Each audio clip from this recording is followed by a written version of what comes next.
네, 여러분 안녕하세요. 지난 시간에는 기후를 설명하기 위해서 우리나라 기온의 특징에 대해서 알아보았는데요. 이번 시간에는 우리나라 강수량의 특징을 알아보도록 하겠습니다. 자, 우리나라는 어느 계절에 비가 가장 많이 올까요? 그렇죠. 장마철이 있는 여름에 가장 많이 옵니다. 자, 이렇게 우리나라는 계절에 따라서 강수량이 다르게 나타나며 같은 계절이라도 지역에 따라서 강수량의 차이가 나타납니다. 자, 근데 여기서 강수량의 의미는 과연 무엇일까요?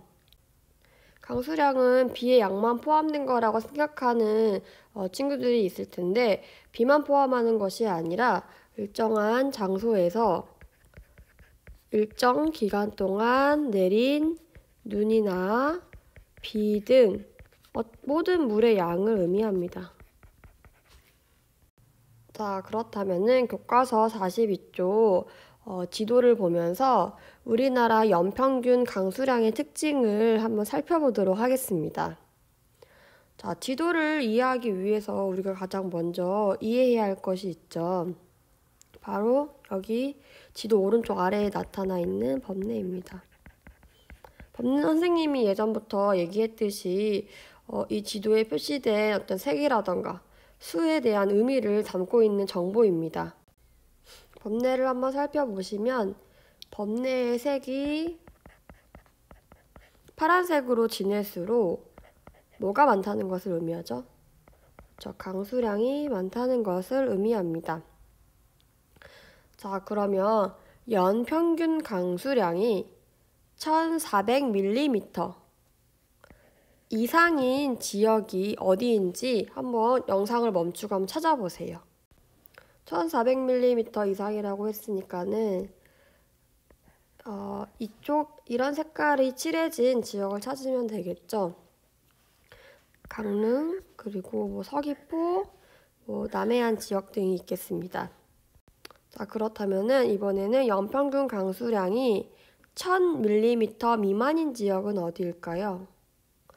1000mm 미만이라고 했으니까는 이 색이 칠해진 지역을 찾으면 되겠죠.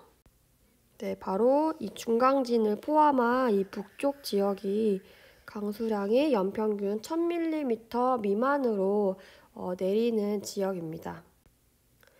네, 그렇다면 여기서 우리나라 연평균 강수량의 첫 번째 특징을 알 수가 있습니다. 무엇이죠? 그렇죠. 남쪽의 강수량이 북쪽의 강수량보다 더 많다는 것을 알 수가 있습니다. 자, 이번에는 해안 지역과 내륙 지역을 비교해 보겠습니다. 해안 지역이라 함은 이제 바다와 근접해 있는 이런 강릉 같은 지역을 의미하겠죠. 내륙 지역은 주변에 육지, 땅으로 둘러싸여 있는 청주라던가 대구 같은 지역을 의미하겠죠. 자, 그러면 해안 지역과 내륙 지역을 비교했을 때 연평균 강수량이 더 높은, 많은 지역은 어디일까요? 그렇죠. 해안 지역, 강릉이나 서귀포 같은 해안 지역이 청주나 대구 같은 내륙 지역보다 연평균 강수량이 높다는 것을 알 수가 있습니다. 자, 이제 정리를 하자면은 우리나라 연평균 강수량의 특징은 첫 번째로는 북쪽보다는 남쪽에 강수량이 더 많고요. 두 번째로는 내륙 지역보다는 해안 지역이 강수량이 더 많다는 것을 알 수가 있습니다. 교과서 42쪽을 읽으면서 정리하겠습니다. 우리나라의 연평균 강수량은 1300mm 정도로 세계 평균인 880mm보다 많은 편이다. 연평균 강수량이 1300mm 이상인 지역은 제주도와 남해안 지역 등이며 낙동강 중상류 지역은 상대적으로 비가 적게 온다. 자, 이번에는 교과서 43쪽을 보면서 우리나라 지역의 강수량의 특징을 좀 더 구체적으로 살펴보도록 하겠습니다. 우리나라는 지역에 따라 강수량의 차이가 크다. 대체로 남부지방은 강수량이 많고 북부지방은 강수량이 적다.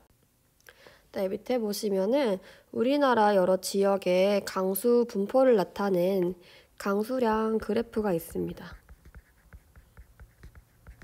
아까 우리는 지도를 통해서 우리나라 강수량의 특징을 이해했는데요. 이번에는 강수량 그래프를 보고 지역별 강수량의 특징을 이해하도록 할 거예요. 자, 강수량 그래프를 봤을 때 여기 있는 가로축은 무엇을 의미할까요?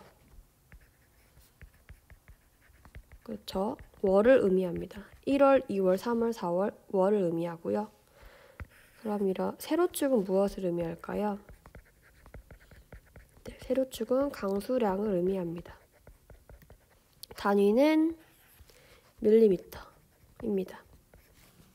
자, 한번 그럼 전체적으로 강수량 그래프를 딱 봤을 때 주로 어느 계절에 강수량이 많나요? 그렇죠. 대부분의 지역에서 7, 8월 여름에 가장 많다는 것을 확인할 수가 있습니다. 자, 이를 통해서 알 수 있는 사실은 첫 번째, 우리나라는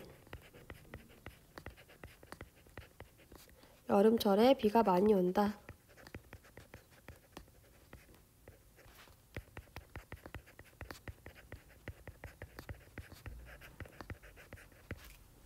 자, 반면 강수량이 적은 계절은 언제일까요?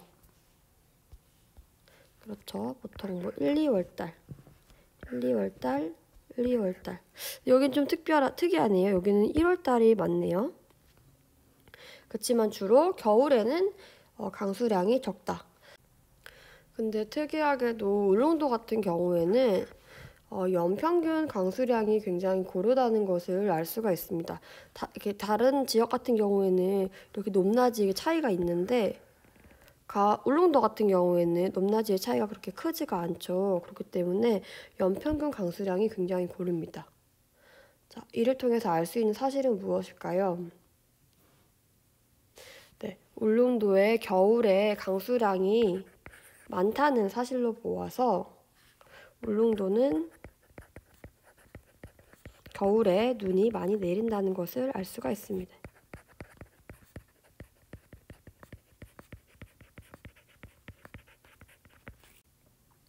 이제 더불어서 여름과 겨울의 강수량의 차이가 큰 지역은 어디죠?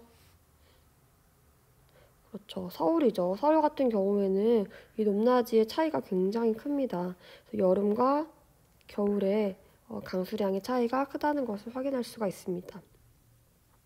그리고 앞에서 봤듯이 내륙 지방보다는 해안 지방의 강수량이 더 많다는 것을 우리가 배웠었습니다. 내륙 지방이라 함은 이 중강진처럼 중강진 보시면 여기 끝에 이렇게 있죠. 여기 이렇게 중국이 이렇게 있기 때문에 내륙 지방이라고 할 수 있습니다.